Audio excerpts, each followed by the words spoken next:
ठाणे की एक सोसाइटी में रात को गार्ड को किसी ने जोर से थप्पड़ मारा, लेकिन उसके सामने कोई था ही नहीं। ठाणे में बनी वृंदावन सोसाइटी आज एक सामान्य रेसिडेंशियल कॉम्प्लेक्स लगती है, लेकिन इसकी शुरुआत थोड़ी अजीब थी। 1984 में इस सोसाइटी की नींव रखी गई थी और 90 के दशक की शुरुआत में इसकी इमारतें बनकर तैयार हो गई थी। लेकिन उस समय यह इलाका शहर से काफी दूर माना जाता था। चारों तरफ खाली जमीन, सुनसान सड़कें और रात को गहरा सन्नाटा हुआ करता था।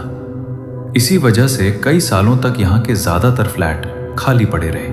धीरे धीरे लोगों ने यहाँ रहना शुरू किया, लेकिन कुछ समय बाद अजीब घटनाएं सामने आने लगी। कहा जाता है कि बिल्डिंग 66B में रहने वाले एक बुजुर्ग व्यक्ति ने एक रात अपनी ही बालकनी से कूदकर आत्महत्या कर ली थी।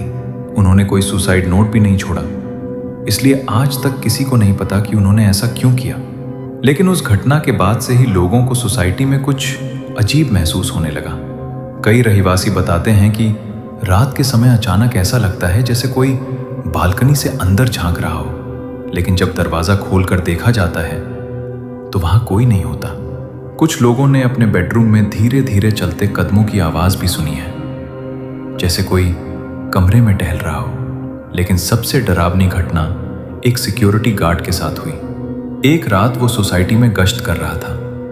अचानक उसे लगा कि उसके पीछे कोई खड़ा है। जैसे ही उसने पीछे मुड़ने की कोशिश की, उसके गाल पर किसी ने जोर से थप्पड़ मार दिया। गार्ड जमीन पर गिर गया, लेकिन उसके सामने कोई नहीं था। कुछ लोगों का मानना है कि यह सोसाइटी पुरानी दफन भूमि पर बनाई गई थी और शायद वहां की बेचैन आत्माएं आज भी इस जगह को छोड़कर नहीं गई हैं। लेकिन इन घटनाओं का आज तक कोई पक्का सबूत सामने नहीं आया। तो सवाल यही है, यह कहानी सच है या सिर्फ एक अफवाह?